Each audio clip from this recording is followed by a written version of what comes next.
ನಮಸ್ತೆ. ನಾನಿವತ್ತು ನವಿಲುಕೋಸು ಅಥವಾ ಗಡ್ಡೆಕೋಸು ಅಂತ ಹೇಳ್ತೀವಲ್ಲ, ಅದರಲ್ಲಿ ಒಂದು ಸಲಾಡ್ ಮಾಡ್ತಾಯಿದ್ದೀನಿ. ಇದಕ್ಕೆ ನಾನು ಒಂದು ಗಡ್ಡೆಕೋಸು, ಅರ್ಧ ಈರುಳ್ಳಿ, ಸ್ವಲ್ಪ ಕೊತ್ತಂಬರಿ ಸೊಪ್ಪು, ಒಂದು ಮೆಣಸಿನ್ಕಾಯಿ, ಒಂದು ಕ್ಯಾರೆಟು ಮತ್ತು ಒಂದು ಬಟ್ಲು ಕಾಯಿ ತುರಿನ ತೊಗೊಂಡಿದ್ದೀನಿ ಮತ್ತು ಸ್ವಲ್ಪ ಉಪ್ಪು. ಈ ಸಲಾಡು ಚಪಾತಿ ಮತ್ತು ರೊಟ್ಟಿಗೆ ಎರಡಕ್ಕೂ ತುಂಬ ಚೆನ್ನಾಗಿ ಆಗುತ್ತೆ. ಬೇಡ ಇದ್ದವರು ಹಾಗೆ ಕೂಡ ತಿನ್ಕೊಬೋದು. ಯಾರೆಲ್ಲ ಡಯಟ್ ಮಾಡ್ತಾಯಿದ್ದೀರೋ ಅವ್ರಿಗೆ ಒಂದು ಒಳ್ಳೆ ಸಲಾಡ್ ಅಂತಲೇ ಹೇಳ್ಬೋದು ಇದು. ತುಂಬ ಬೇಗ ಹೊಟ್ಟೆ ಹಸಿವು ಅಂತ ಅನಿಸೋದಿಲ್ಲ.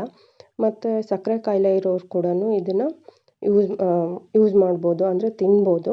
ಅವರು ಕೂಡ ಒಳ್ಳೆ ಬೆನಿಫಿಟ್ ಸಿಗುತ್ತೆ ಇದರಿಂದ. ಇದರಲ್ಲಿ ವಿಟಮಿನ್ ಕೆ ಮತ್ತು ಸಿ ತುಂಬ ಇದೆ. ಸೊ ಇದರಿಂದ ನಮಗೆ ಇಮ್ಯುನಿಟಿ ಕೂಡ ಬೂಸ್ಟ್ ಆಗುತ್ತೆ.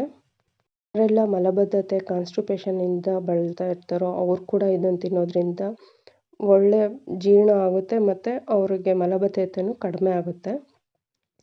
ಈ ಸಲಾಡ್ಗೆ ಸ್ವಲ್ಪ ಕೊಬ್ಬರಿ ತುರಿ ಜಾಸ್ತಿ ಹಾಕ್ಕೊಳ್ಳೋದ್ರಿಂದ ಒಳ್ಳೆ ರುಚಿ ಸಿಗುತ್ತೆ. ಉಪವಾಸ ಮಾಡುವಂಥ ಟೈಮಲ್ಲಿ ಕೂಡ ಇದು ಒಂದು ಸಲಾಡನ್ನು ತಿಂದರೆ ಸಾಕು, ಹೊಟ್ಟೆ ಹಸಿವು ಅಂತಲೇ ಅನಿಸೋದಿಲ್ಲ. ಬೇಕಿದ್ದರೆ ಆ ಟೈಮಲ್ಲಿ ಈರುಳ್ಳಿನ ನೀವು ಅವಾಯ್ಡ್ ಮಾಡ್ಕೊಬೋದು.